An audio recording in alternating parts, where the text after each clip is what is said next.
Tere, head kuulajad! Te kuulate ühiskondlikku podcasti Need pole mingid naiste teemad, 3. osa, kus me räägime täna sellest, et miks mõned ideed ja algatused põrkuvad väga kiiresti inimeste ja kogukondade vastu.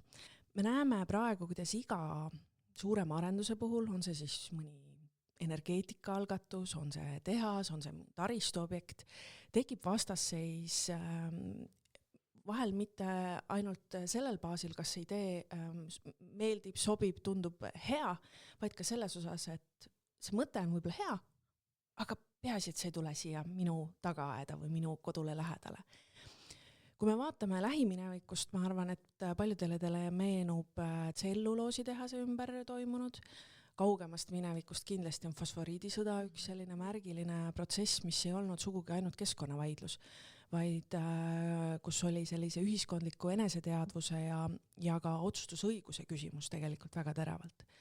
Ja täna me näeme neid teravaid vaidlusi väga selgelt uuesti energeetika küsimustes, et siin kohalike valimiste eel oli ligi 3% omavalitsustes ikkagi väga teravad konfliktid maismaa tuuleparkide arendamise vaates.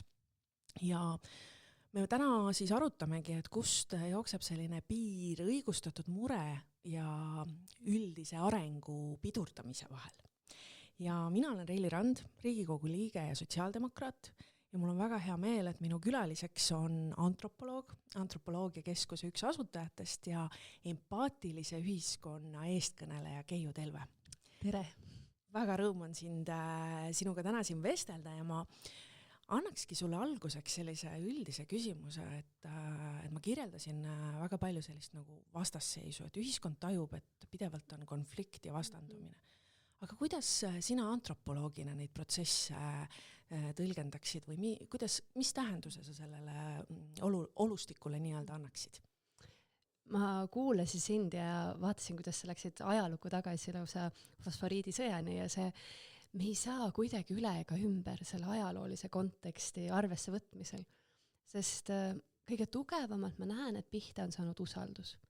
Me ei usalda enam üksteist nii palju kui vanasti, me ei usalda oma küla ettevõtjaid, oma kohalikku omavalitsust on kaugemal, inimeste vahel on sotsiaalmajanduslikud lõhed ja kogu aeg on, kui ma teen intervjuusid, väga palju minu töö viib mind Tallinnast välja väikestesse külakogukondadesse.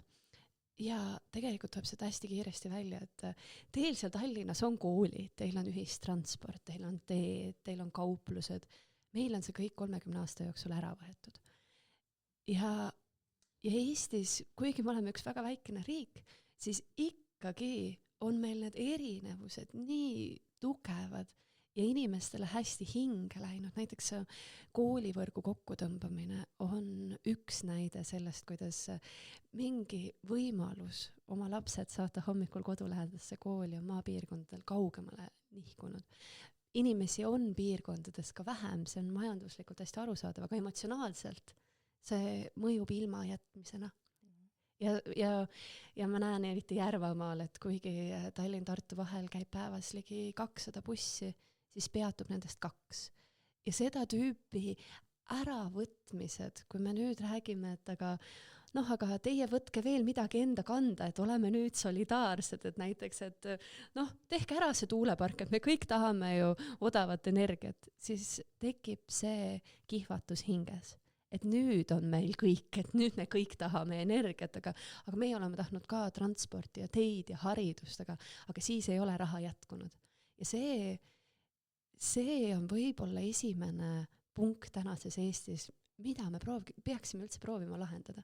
Et kuidas rääkida üldse õiglasest ühiskonna korraldusest, kus meil on võimalik elada maal ja linnas, kuidas üldse rääkida inimväärsest elukeskkonnast, sellisest baasvajaduste täitmisest ja siis selle järel me saame rääkida sellisest suurtest üleminekutest, sest meil on väga palju ka väga kriitilisi teemasid ühiskonnas, mis lõhestavad. Inimestel on väga palju, väga suur hirm julgeoleku olukorras.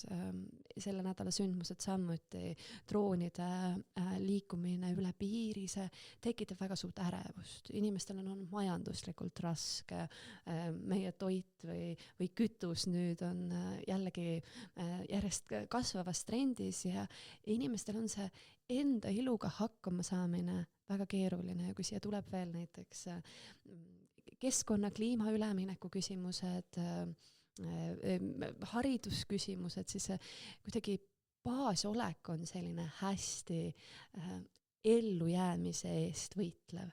Ja see on see olukord, miks meil on nii raske ükskõik mis arutelu tänases Eestis pidada. No hiidlase ja sotsiaaldemokraadina ma kirjutan iga sinu lausele selgelt alla, et see ongi see, kus meil oleks sellist empaatilist mõistmist ja kuulamist selgelt, eks ju, vaja saan ma tegelikult sinu sellest ka kirjeldusest aru, et mitte veel suruda ja tagant tõugata. Sind kuulates mulle kohe meenus ka see vastasseis, võib-olla mis siin taustal on seoses sõnaga rohepööre. Ma arvan, et ka kuulajates tekitab see erinevaid emotsioone. Ja mulle väga meeldib, kuidas hea kolleeg Tiit Maran on välja toonud, et see võib-olla kõige suurem probleem ka sellistest rohearengute vaates on see, et selles poliitilises debatis on väga lihtne ja väga oluline detail ära unustatud. Inimene. Et kuidas inimene nende muutustega kaasas käib, kuidas ju tegelikult inimene ja loodus peakski koos ja ühiselt toimetama, et see aitaks, kui me lõpuks kõik need suured muutused taandaks ka selle indiviidi ja kogukonna tasandile ja mõtleks läbi, see kindlasti aitaks ju neid muutusi ellu viia.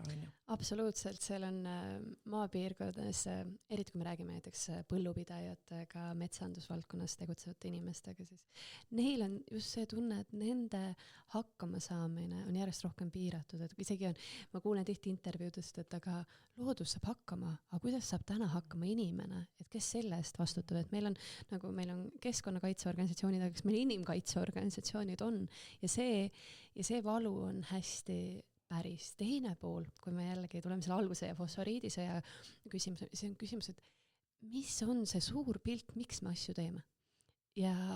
Ja rohepöörde kontekstis on hästi tugevalt levimale läinud kuulujutt, et me teeme seda ainult Euroopa Liidu direktiivide pärast. Ja siis on see, et keegi teine tuleb jälle meie väiksesse Eestisse sekkuma, kuidas meie peaksime oma metsasid või rabasid hoidma või mida nendega tegema.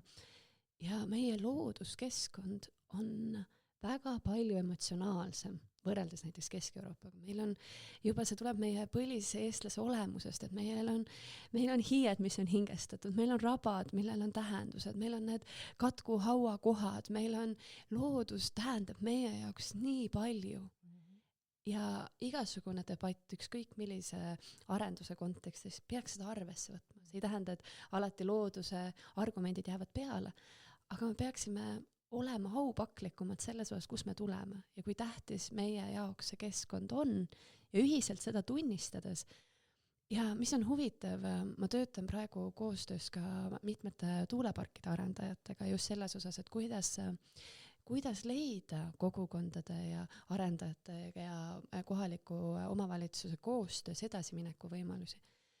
Ja selle töö raames on tulnud välja väga huvitavaid olukordasid, kus arendaja tegelikult tahaks tuulepargi viiagi sinna vanasse turba maardlasse, sinna keskkonda, mis on juba tööstuse poolt kujundatud viimase 50 aasta jooksul, aga ta ei saa, sest sealt üle lähevad lindude rändetrajektoorid ja ainukene sobiv koht on teispool selles nii-öelda põlisrabas ja see tundub nii vale. See ühelt poolt inimestel ka, et miks te ei lähe sinna, kus on vana raba juba tööstusele, miks me teeme midagi uut ja samas ei saa teha sellepärast, et on teised looduslikud põhjused. Et meil ei piisa kaasamiskoosolekutest, et need diskussioonid, et missugune loodus on meile püha ja kogu Eestimaa loodust me ei saa pühaks tunnistada, aga seal on see väga oluline osa igas külas, igas vallas, igas linnas, mis on puutumatu, nagu Matsalu looduskaitseala on puutumatu ja me ei peaks mitte kunagi lugema ajalehe esikaanelt, et mõni tuulepargi arendaja tahab sinna minna. Kindel ei, ja me peame need punased piirid läbi rääkima, kinni kuidagi nagu kokku leppima ja seejärel mõtlema, et olgu, mis kohtades, mis tingimustel, kuhu nad sobivad, millisel viisil ja võib-olla me oleme siin eestlastena natuke kärsitud, et me tahame kõike teha hästi kiiresti ja kiiresti tehes see võtab veel 3 korda rohkem aega kui aeglaselt tehes. Et antropoloogina ma näen, et esimene samm on üldse üksteise mõistmine, millised me oleme erinevate kogukondade osas ja tõepoolest on erinev ka isegi Türi ja Järva vald, mis on kõrvuti ja mille vahele on tegelikult üks tuulepargi ala, mis isegi on üle 2 valla ja me vaatame antropoloogidena sinna sisse ja see on täiesti erinevad kogukonnad, täiesti erinevad piirkonnad oma vajaduste, oma keskkonnatunnetusega. Ja me peame minema selline mikrodetaili ja arvestama, et need piirkonnad, inimesed on erinevad. Ja teine pool on ka see, et need, kes arendavad, peavad olema oma oskuste, kompetentsidega, oma inimliku näoga seal kohal. Täna näiteks Eestis tuuakse järjest rohkem näited, et tuumajaama planeerimisel on palju rohkem olnud sellist inimlikku kontakti selle piirkonna inimestel. Kindlasti ma tahan öelda, et kui see tuleb lähemale, toob see uuesti kaasa mingi suure poleemika, aga vähemalt see, et minna varem, rääkida aegselt, olla inimesena kohal. Ja mis meil on veel, millest me saaksime õppida, on see, et meil peaksid olema läbipaistvad protsessid, et näiteks ka Kliimaministeeriumi juures toetades õiglase ülemineku protsessi näiteks või looduse taastamise kava protsessi, vaadates, analüüsides neid dokumente kõrvalt, siis sealt tuleb väga hästi välja, kuidas kogu kaasamise teekond ei ole esimese asjana ministeeriumi kodulehel nähtav ja see tekitab hästi suurt pahameelt, et miks on osad kaasatud ja teised ei ole ja kuidas see, kuhu see sisend läheb. Meil on vaja lihtsalt teha seda visuaalsemaks, et kuidas, mis hetkel, kes saab anda protsesside tagasisidet ja kui nad on pikemad, siis need erinevad hääled jõuavad kokku kõlama hakata. Niimoodi rahulikult edasi minnes, see lõplik koondmõju, me ei saagi seda kunagi lõpuni ära hinnata, aga meil peab olema vastastikune usaldus, et me tuleme selle koondmõjuga toime ja mured saavad lahendatud ja me leiame, olgu selleks müra või vibratsioon või mingisugune kellegi kaevust kaduv vesi mõne karjääri pool, me leiame sellele lahendused. Ja see, et sõna loeb, et riigimehe sõna loeb, ettevõtja sõna loeb ja taluniku sõna loeb ja me kõik oleme võrdselt üksteise suhtes ära kuulavad, aupaklikud, viisakad. See on selline mõnes mõttes nagu ideaalmaailm, kuidas me võiksime protsessi teha ja võib-olla see kiirustamine, et me oleme tahtnud kiiremalt jõuda, on see, miks meil täna on nii paljudes teemades selline tupikseisu tunne. Ma korra provotseerin sind, et sa tood seda kiirustamist välja. Mõni kuulaja kindlasti selle peale mõtleb, et kui kaua on meil räägitud sellest, et meil tekib energia puudujääk ja me peame põlevkivist väljumisel lihtsalt, et me ei suuda seda hinda kinni maksta ja arendusi tegema. Kui me täna vaatame seda seisu, jaanuaris me poole elektrienergiast importisime. Kui me vaatame veel hiljutist siis seda drooni intsidenti, mis meil vahetult siin oli, mis tegelikult näitas seda, kui haavatav on selline ühe lokatsiooniga elektri tootmine. Absoluutselt. Selgelt selline hajus energia tootmine on meile ka energiajulgeoleku osas vajalik, et see mõistmine on ajas tulnud. Aga kuna minu taust ja kogemus on ka endal see, et ma olin varasemalt Hiiumaa vallavanem ja ka Hiiumaa ei ole sellisest debatist või arutelust taastuvenergia arendamisest kuidagi kõrvale jäänud. Meil oli väga emotsionaalne siis ühiskondlik debatt aastaid selle üle, kas Hiiumaa lähivetesse võiks tulla meretuulepark. Ja sind kuulates ma olen väga nõus, et see protsess peab olema väga kaasav, väga läbipaistev, aga me näeme, nii mina oma kogemusest nägin, kui kõik need hiljutised, mis ka meedia vahendustel kohalike omavalitsuste arutelud on olnud tohutult emotsionaalsed, et seal võistelda ratsionaalne argument versus emotsioon, et mis siis teha saab või mis tähenduse sa sellele üldse ka annad, et miks ta on läinud nii emotsionaalseks, kas see on taas ka sinu hinnangul see, mis sa algul viitasid, see tunne, et me oleme jäänud kõigest nii kõrvale ja nüüd peame nui neljaks siis andma veel kogukonnana ühisesse hüvangusse või mis selle emotsionaalsuse taga on ja mis sa näed, mis aitab? Emotsionaalsuse taga ühelt poolt kindlasti on see ilmajäetuse tunne. sinna lisandub see hirm ja meiega tänane hästi informatsioonist üleküllastunud ruum. Et ehk siis on raske ongi leida lõplikku tõde selles tohutus infomürases keskkonnas. Ja sinna juurde me näeme ka, et huvitaval kombel üle Eesti on inimesi, kes on jäänud viimase 30 aasta jooksul oma rollist ilma. Ja võib-olla minu üks viimase poole aasta taipamisi on olnud see, et ikka ja jälle tuleb jutuks kohalike omavalitsuste liitumine, ehk siis valdade liitumine. Tundub juba, et oli tükk aega tagasi, aga see on ikka inimestel hinges, et meie vald on järsku meist nii kaugel. Aga taipamine oli selles, et iga valla liitumisega tegelikult kadus ära üks volikogu, kadusid ära vallaametnike töökohad, iga kooliga. Me oleme ära kaotanud mingi hunnik õpetajaid, haldusjuhte, koolidirektoreid ja nad kõik on olnud see siduv ühiskonnakiht. Hariv, õpetav, juhtiv, toetav ja partner riigile.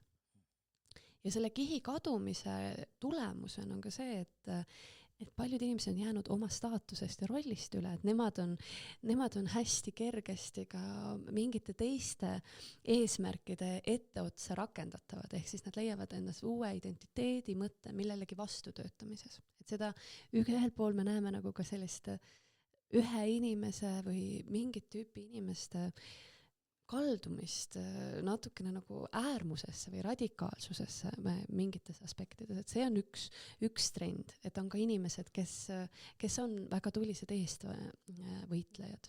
Ja ma räägin ainult ühest grupist millegi vastuolijaid on väga erinevatel põhjustel, nii teadlasi, nii kodanikuühiskonna eestvedajaid, et see ei ole kindlasti määrad, aga lihtsalt see, et meil on paljudel inimestel ühiskonnas roll puudu. Ja see ka omakorda panustab sellisesse sidususe vähenemisesse. Ja mis puudutab emotsionaalsust, kõik need juba on väga emotsionaalsed teemad, aga selles emotsionaalsus on ka see, et meie ühiskond on järsku lubanud sellist emotsionaalsust.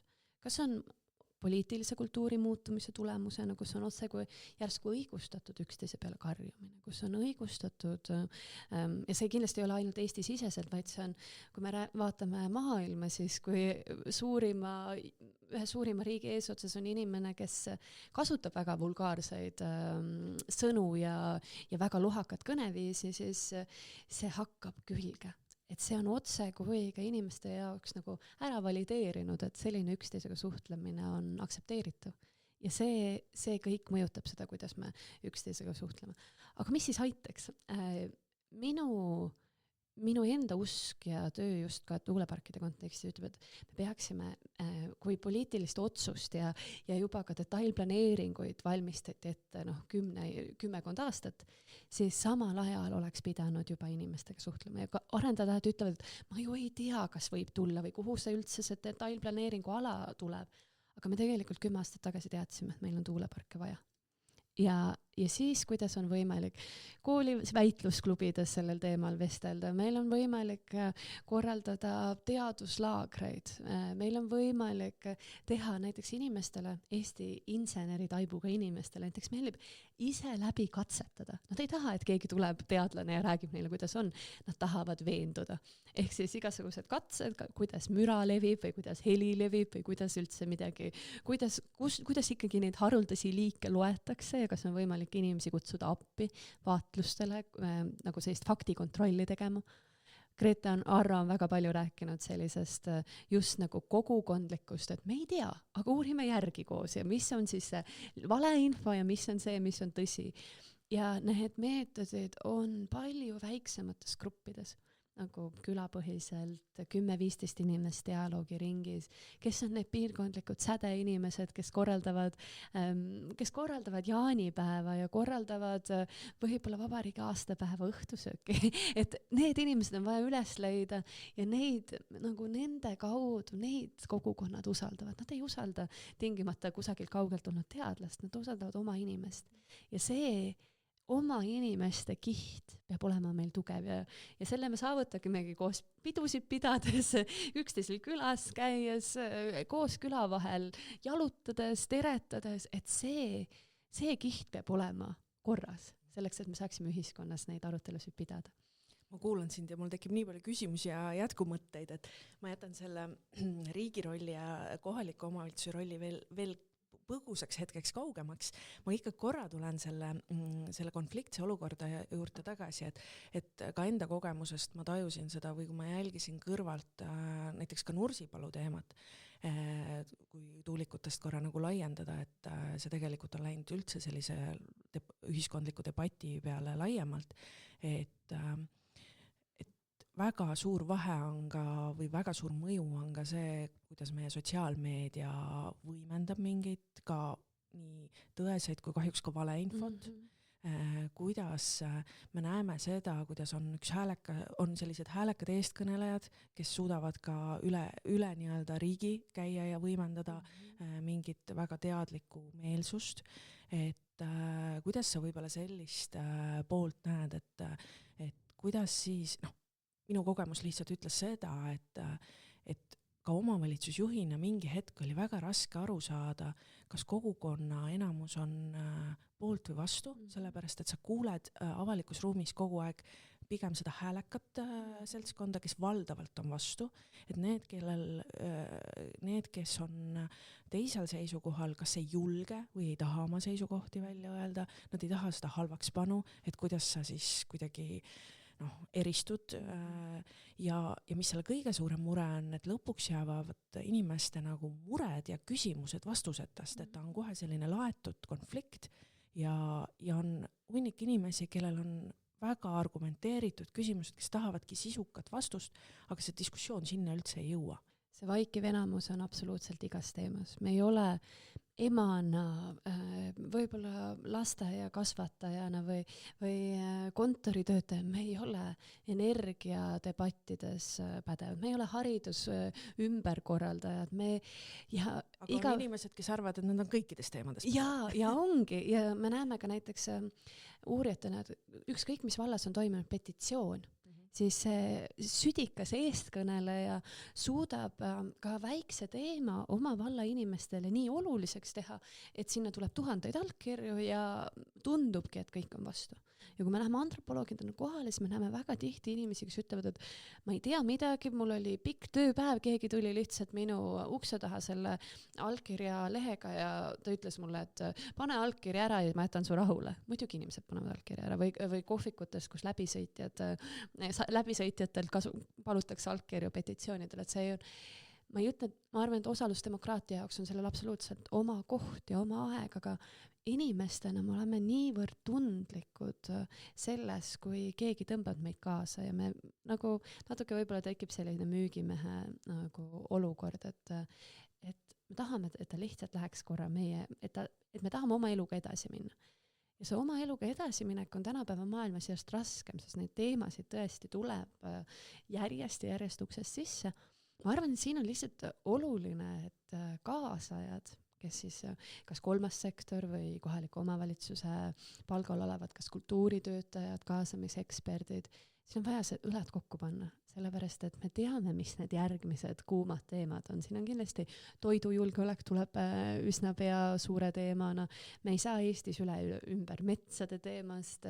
Meil on need, või näiteks ka regionaalpoliitika, et meil on see väga terav küsimus, et millised paigad Eestis jäävad alles, kus me suudame tagada selle taristu, et kool, lasteaed, ühistransport.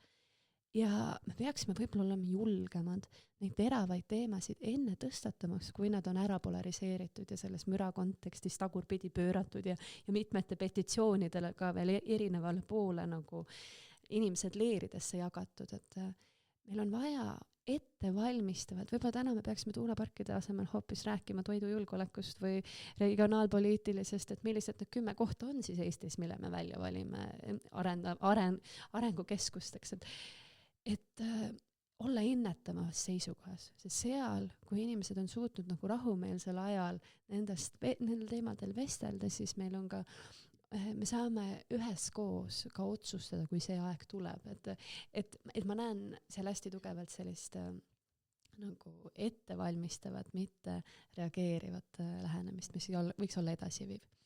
jah, ma kuulan sind ja jälle peas kohe tekkis võrdlus, et tegelikult Eestis tehakse täna väga olulist planeeringut Eesti 2050 ja ma arvan, et väga paljude inimeste teadvusesse jõudis see tegelikult alles sellel hetkel, kui levima hakkasid kaardid, kus mõnda maakonnakeskust enam pildi peal ei olnud.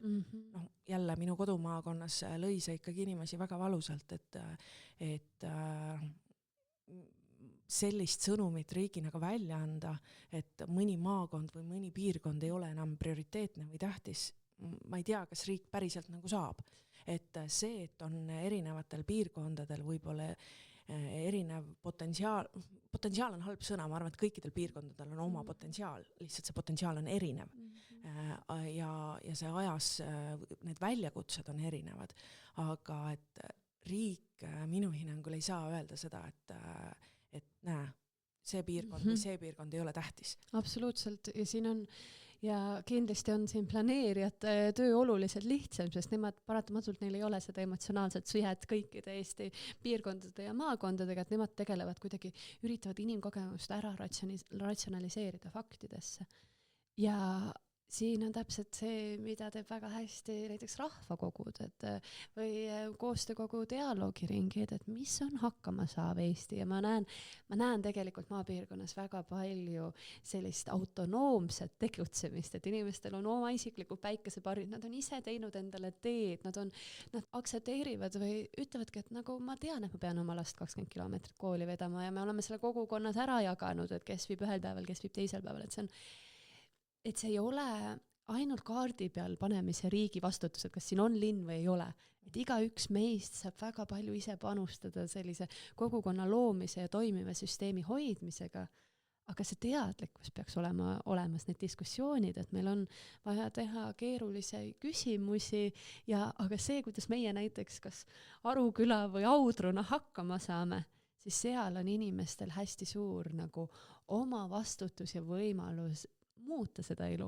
Ja siis ka tekivad need vastutus selle ees, et millist ettevõtlust me tahame. Millist elu me 10 aasta pärast tahame. Ühes oma kirjutises sa tõid just välja, et väärtusuuringud näitavad, et kui inimesed pettuvad suurtes poliitilistes lubadustes, pöörduvad nad kogukonna poole ja püüavad oma tegutsemisvabadust rakendada just seal, kus on neil kõige otsesem mõju. Et minu jaoks tõdemus on ühtepidi nagu lootustandev, teistpidi ka loomulikult muret tekitav, et kui me vaatamegi neid suuri poliitilisi debatte ja protsesse nüüd, et kui palju sa näed oma nendes töödes ja aruteludes seda, et kuidagi taju on, et riigil ei ole visiooni ja suuremat plaani ja nägemust, kuhu me edasi läheme? See on hästi, see tuleb igas muu uuringus välja. Tahetakse, ma arvan, et isegi oleks hea nagu mõelda sellest unistusest, ühisest unistusest, et kus on see, kus me tahame olla 10, 30, 50 aasta pärast ja kui me vaatame üksinda seda detailplaneeringut, et miks meil osad vallakeskused on puudu, siis ongi probleem. Aga näiteks või meil on siin ju ühiskonna tasemel keerulised otsused, mis puudutavad nii tervishoidu või haridust, aga kui jällegi, kui alustada sellest, et kes me olla tahame rahvusena või riigina, mis on meie jaoks kõige olulisemad teemad. No näiteks ma ütlen alati, et ma tahaks olla riik, kus oleks tasuta kõrgharidus ja tasuta tervishoiusüsteem. See on minu jaoks 2 hästi olulist alustala ja teiste osade osas ma olen valmis kompromisse tegema. Aga me ei ole neid otsuseid läbi rääkinud. Tänases julgeoleku kontekstis on see üks hästi tugev sammas hoopis kaitsevägi ja julgeolek, et meil on inimestele erinevad prioriteedid, aga see, mis on see katus, kus me tahame elada, et eelmise aasta unistamist olid tegelikult hästi hea näide, ma analüüsisin neid inimeste sisendeid, et kuhu siis kogukonnad üle Eesti jõudsid. Ja tegelikult nad ütlevad, et ma tahan elada rahu ajal turvalises riigis, kus ma saan aega veeta oma laste ja lähedastega. Ja ja selles unistuses ja selles kokkutulekus on edasimineku koht. Et me tegelikult ei ole üksteisest nii erinevad, kui me võib-olla meediapildil vaatame, et siin on ärimehed ja siis on põllumehed ja siis on metsamehed ja siis on kusagil teadlased. Me kõik tahame inimestena hästi sarnaseid asju. Ja kui me tuleme võib-olla sammu tagasi, meenutame oma inimlikkust ja hakkame sealt uuesti üles ehitama seda, et kuhu me siis läheme ja kuidas me kõik proovime anda endast parima, et meil oleks toimetulek, et meil oleks rahu, et meil oleks järgmistel põlvkondadel hea kasvada. Kuulen sind ja tekkis kohe see mõte, et ma ei ole küll oma loomult pessimist, aga kui kaua inimesed on valmis unistama, kui see poliitiline reaalsus on see, et otsused on lühiajalised ja vaadates sellest, et mis antud ajahetkel võib-olla kõige poliitiliselt tark või kasulik on. Ja siin võib-olla on hea see koht, kus koputada nagu riigimehelikkusele või selline riigimehelikkuse või naiselikkuse südametunnistusele, et see on ohtlik asi, selline nagu poliitiline kuvand, et tulebki teha, juhtidel on väga raske teha otsuseid ja need otsused on ebamugavad, eriti praegusel keerulisel ajal. Aga mingid alusväärtused, nagu ausus, tarkus, parimatele teadmistele tuginev koostöö teadlastega. Sellele lisanduv läbipaistvus, et need on mingisugused väärtused ja ma arvan, et see on ka üks küsimus, kas meil on ühiskonnas samad väärtused ja kas kui meil oleks, kui riigimehed tuleksid nende väärtuste taha ja me jõuaksime uuesti nagu väärtustest lähenedes nende raskete küsimusteni, siis tõenäoliselt oleks ühisosa suurem. Et seal on lappimist, aga ma usun, et see parandamine on võimalik. Ma jätkuvalt ka usun, aga olles iga päev Riigikogu liige, siis ma näen, et meil sellist väärtuspõhist debatti jääb ikkagi järjest vähemaks. Et ka meediaruumi jõuab ikkagi see, kus kas minnakse isiklikuks või väga emotsionaalseks muul viisil. Et see kuidagi kahjuks ei aita sellele dialoogile ju kuidagi kaasa. No siis jällegi ma usun nendesse väikestesse kogukondadesse, et uus kogukondlikkus on antropoloogiast pärit termin, mis viitab sellele, et inimesed nagu sellises segases maailmakorralduses lähevadki väiksematesse, peaaegu nagu hõimulikesse koostoimimistesse tagasi ja seal on see võimalus luua ühistuid, oma ühistu raames teha oma kodukohta, oma maja paremaks, minna partneriks kõrvale, näiteks ka mis Nursipalul ja kui ka tuuleparkide puhul, mis on hästi jälle, mis on ühiskonnas saanud alguse debatt, et inimesed kui investorid mingisuguses arendusprotsessis, ehk siis kui vanasti tehti liivakarjäär, siis oli inimestel õigus otse kui paar kärutäit kruusa või liiva sealt saada ja siis ettevõtja ütles, et ma olen hea ettevõtja, et ma andsin midagi. Siis me täna oleme astunud suure sammu edasi, näiteks Nursipalus on inimeste ebamugavus kompenseeritud ikkagi tuhandetes või ligi tuhandetes eurodes. Ja ka tuuleparkide puhul järjest rohkem on diskussiooni, kus kohalik inimene on partner, ta on investor, ta saab iga aastaselt sealt ühe nagu tasuvusprotsendi. Ja ma arvan, et me üleüldiselt võiksime ettevõtluselt rohkem rääkida, et need piirnevad kogukonnad on üks huvigrupp, kes saab sellest ettevõtlusest tasu. Ja selline kogukondlik lähenemine nii äris kui ka tegelikult oma elu juhtimises, ma näen selles potentsiaali. Sest nagu ma olen ühte uuringut näinud ka Eesti kontekstis, siis ma saan aru, et konkreetselt tuulearenduste puhul ka, kui inimene näeb, et ta vahetult sellest võidab, siis see meelsus on ka otseselt, see ei pea alati olema see rahaline võit, võib-olla see on odavam elektriarve või mõnel muul viisil kogukonna areng on ju, et siis see valmisolek on oluliselt suurem kui see, et meile lihtsalt öeldakse, et näe, tulge ja taluge.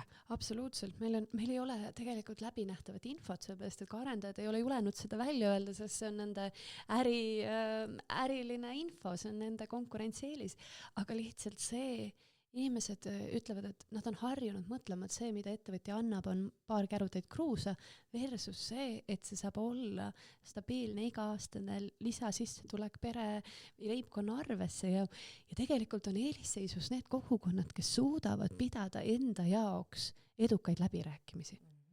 Ja ja see on nagu, me peaksime andma inimestele need oskused ühelt poolt selle, et nad on võimelised kandma seda vastutust seal läbirääkimise laua taga, et nad tahaksid üldse selles protsessis olla ja teistpidi küsida rohkem. Ja kui me rääkisime sellest maaelu kokkutõmbamisest, siis kokkuvõttes jäävad kaardile alles need piirkonnad, need kogukonnad, kes on nendes läbirääkimistes olnud edukamad. Kes ka ise juhivad ka protsessi ja saavad aru, et isegi kui sellel kogukonnal võib-olla ei ole konkreetse arenduse vaates see põhieestvedaja roll, siis nad ise võtavad selle põhieestvedaja, et seista oma inimeste ja oma piirkonna arengu eest. Just see, ja jälle see suurema pilli, et mida me tahame. Näiteks tihti kogukonnad ütlevad, et nad ei taha, et vald teeks kogu tuuleparkidest tuleva tulu eest otsuseid. Nad tahavad teha seda oma külana, oma osavallana ja seal nad teavad, et nad tahavad valmis teha selle kergliiklustee ja nad tahavad sinna näiteks üürimaja või neil on nagu konkreetsed praktilised vajadused ja nad näevad natukene teistmoodi see ja siis on ka see, mille eest võidelda. Et kui meil on kogukonna teooriates on ka, et kogukonnad tekivad kas millegi vastu, see on tõenäolisem, sest viha on meie ajule meeldivam emotsioon, kergemini tekib, või siis millegi poolt. Ja see pool tuleb läbi unistuse, selle kirgliku, et ma suudan kuidagi oma elu paremaks teha. Aga nii kaua, kui me kuuleme, et keegi kusagil äkki saab odavamat energiat või et keegi ettevõte kusagil hakkab saama kasu, sellest ei piisa. Et need diskussioonid tulebki inimkeskseks uuesti. Et tuleb inimkeskselt läbi vaielda ja arutada ja need kogukonnad, kes suudavad nendest läbirääkimistest tulla välja võitjatena, kus nende huvid on arvestatud, neil on tegelikult arengueelis pikemas perspektiivis ja see ei pea olema tuulepark. See võib olla mis tahes tehas, see võib olla mis tahes teejupp, aga kuni me ütleme ei kõigele, siis on väga raske liikuda kas majanduslikult arengu mõttes edasi ja me oleme tegelikult palju hapramad ka sellises regionaalse ebavõrdsuse küsimuses, et see ebavõrdsus kipub nagu selle ei tulemusena pigem suurenema kui vähenema.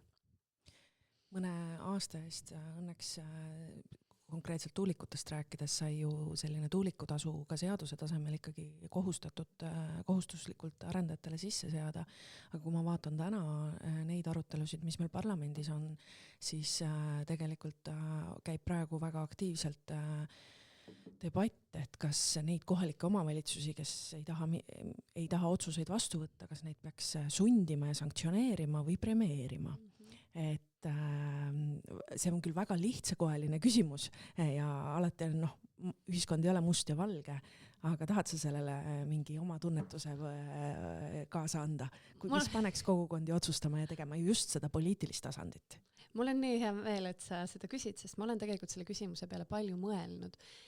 Eestlaste olemuses on hästi praktiline kiht. Ehk siis me tahame nagu, otse kui meie tarkus on see, et olgu, nii tuleb tuulik, teenib tasu, selle tasu jagame laiali. Kuidagi arusaadav ja lihtne ja kohe, kui me sinna mudelisse paneme dotatsioonid, siis kus need dotatsioonid tulevad, need on ju meie enda maksumaksja raha, ehk siis miks mingisugune arendusele peaks juurde maksma.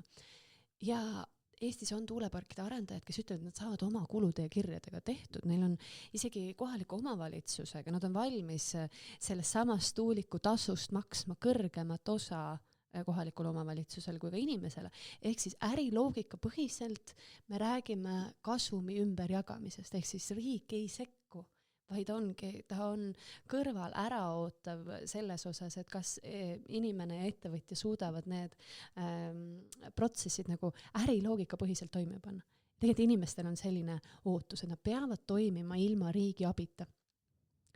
Teine küsimus, mis on lihtsalt sellise suure dotatsiooni ja kohalikud omavalitsused üle Eesti ütlevad, et neil ei ole tuuliku tasust, nende eelarvesse laekuvast protsendist, neil ei ole sellest kasu, sest nad on juba miljoniga miinuses. Ehk otse, kui tahaks öelda, et regionaalpoliitika probleemid ja kohalike omavalitsuste rahastamise mudel on see, mis on vildakas ja vajaks ümbervaatamist absoluutselt. Mis lööb tagasi just seal, Aga kohe, kui me ütleme, et sa saad selle puudujäägi, kui sa võtad vastu selle kas miljoni, mis preemiana antakse või hoopis pead veel sinna miinuse mängu lisama selle trahvi, mida riik annab, siis mõlemal juhul tekib nii inimesel kui kohalikul omavalitsusel tunne, et neid survestatakse ebaõiglastel tingimustel. Ja tahaks, mul on see lootus, et need, mida tegelikult arendajad saavad maksta, võiksid olla suuremad. Absoluutselt kohaliku omavalitsuse tulubaas peaks olema palju arvestavam, nagu seal on suured puudujäägid, aga neid ei saa tuuleparkidega samasse patta panna. Ehk siis pigem on see vestluste, arutelude hõlbustamine, edasi rääkimine ja just ka see, et inimestel endil piirkonnas oleks õigus oma tuleviku eest seista. Et peab olema nähtavam, miks see on inimestele selles piirkonnas kasulikum. Ja ma tahaks loota, et tegelikult me oleme mitmed arendajad on ka juba seda mõistnud, et nad peavad päriselt pakkuma kohalikule piirkonnale kasu. Ma hästi põgusalt puudutaks ka seda tööstuspoliitika poolt, et sa oled ka uurinud meie tööstusettevõtete nii-öelda hetkeseisu ja plaane ja näinud, et seal on sellist muret ja tunnet, et meie tööstust ei väärtustata ja ei nähta nii-öelda perspektiivikult edasi vaatavalt, et kuidas sa siin tajud seda, minu tunnetus lihtsalt on see, et Eesti riigi tasemel, riigi juhtimise tasemel võiks olla ka rohkem julgust öelda, et meie eelisarendatavad valdkonnad on need, võtteski arvesse kogu meie alates geopoliitilise olukorra, meie oma nii-öelda sisendid, mis meil on võtta, teistpidi need takistused, mis meil on, ma ei tea, vananeva ühiskonnana ja nii edasi, aga et me ütleks, et me suuname oma energia eelkõige sinna, see ei tähenda, et me teistel tööstustel kuidagi olukorda nagu halvemaks teeme, aga et riik oleks nendes protsessides nagu julgemalt eestvedaja. See küll ei tähenda seda, et ilma, minu peas see loogika on ikkagi see, et need arutelud on olnud koos nagu töösturitega ja loomulikult koos praktikutega nii-öelda. Aga mis sa täna, kas sa selles vaates oma töödest, aruteludest oskad midagi kohe tagasisidestada või mis sa sellise tööstuspoliitika, ma ei tea, enesetunde, hetke olukorra kohta tahaksid veel öelda? Ja tööstus on minu teine kirg ja huvi olnud läbi viimaste aastate. Ja see on huvitav, kuidas tööstussektoris tegutsevad inimesed ütlevad, et Eestis tehti IT-st omaette jumal. Et me oleme nii kuidagi olnud vaimustusest IT-ajaloost või üldse IT-eduloost mõlemat pidi, et me oleme kogu oma tähelepanu sellele suunanud ja see eelisarendamine on otsekui pannud oma identiteedis kahtlema, et ka tööstus annab väga paljudele inimestele leivalauale ja seal on ka põlvkondade pikkused traditsioonid, et tõesti ettevõtte juht on külakogukonnas austatud inimene, kes laenab mõnikord traktorit ja mõnikord kauvikut ja mõnikord maksab sünnitoetusi või ranitsa boonust ja ta on see kogukonna inimene, keda usaldatakse. Isegi eile meil oli koostöökoguga ettevõtjate paneel ja Indrek Kasela ütles, et aga tema näeb ennast ettevõtjana mõnikord isegi nagu stabiilsema jõuna kui poliitik, et poliitikud iga 4 aasta tagant vahetuvad, aga ettevõtjad on nagu mõnikord isegi 90ndate alguses samad. Ja absoluutselt mõlemad on kogukonnas olulised liidrid ja selles sidususes mõlematel on tähtis roll.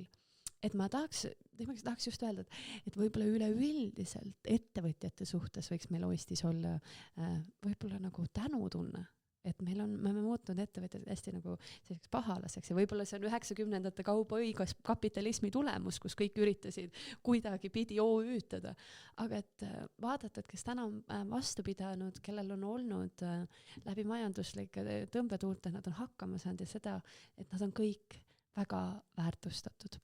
Kui sa juba suudad endale ja võib-olla veel kellegile tööd anda, siis see panus Eesti ühiskonda on ikkagi ju hindamatu. Hindamatu jah, ma ei saagi sellist muud sõna sinna lisada. Ja eelisarendamisega on ka see, et lihtsalt praegu on ka erinevad kuulujutud, et kui me valime, kui teadlikud me oleme nende tulevikusuundade väljavalimises, et kas me oskame oma kompetentsi õige osas suunata.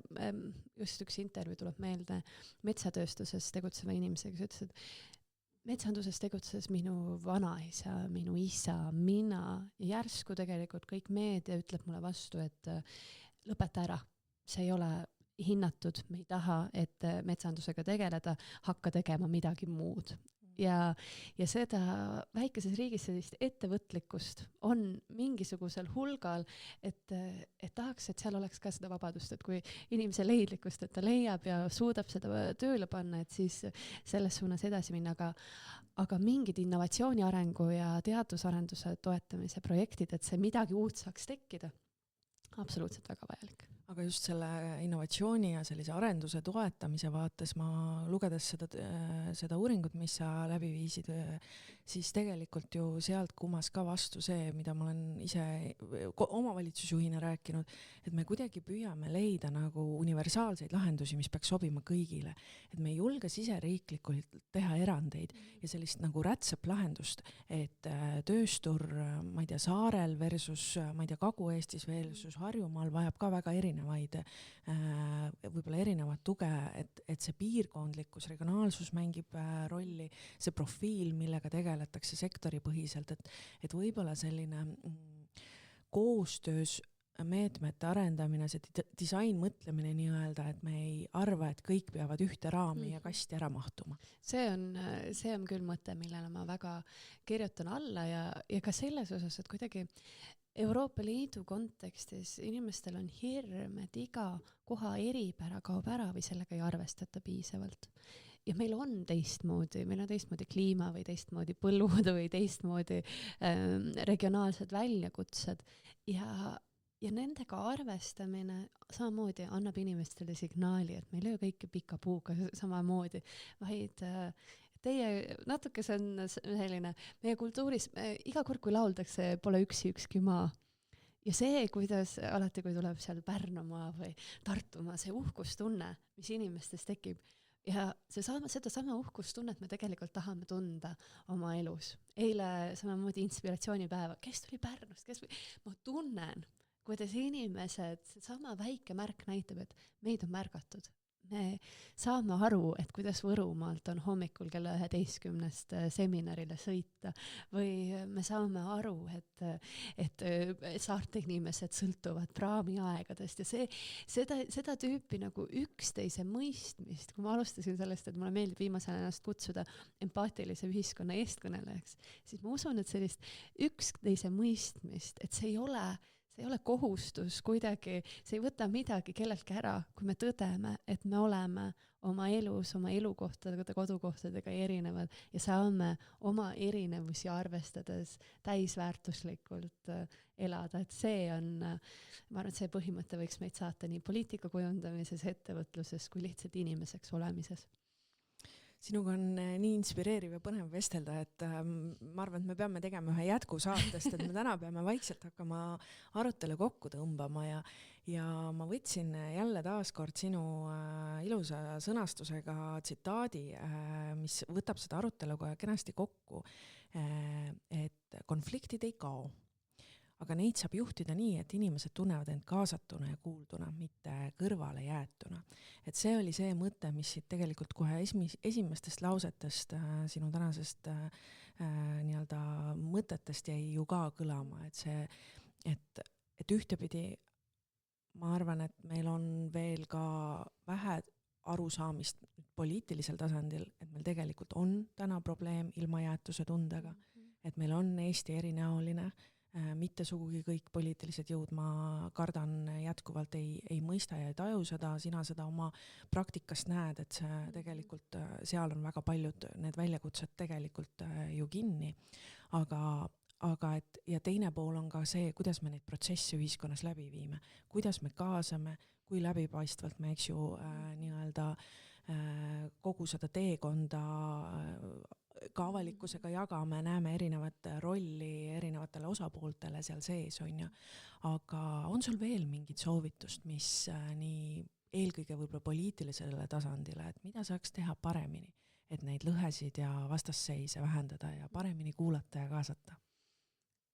Kõige alus on vist selles, et mis on muutunud viimase 30 aasta jooksul, et kui vanasti oli see, et ma ei ole sinuga nõus, oli aktsepteeritud, see oli diskussiooni loomulik osa ja keegi ei üritanud tingimata üksteist eluhinnangu ümber veenda.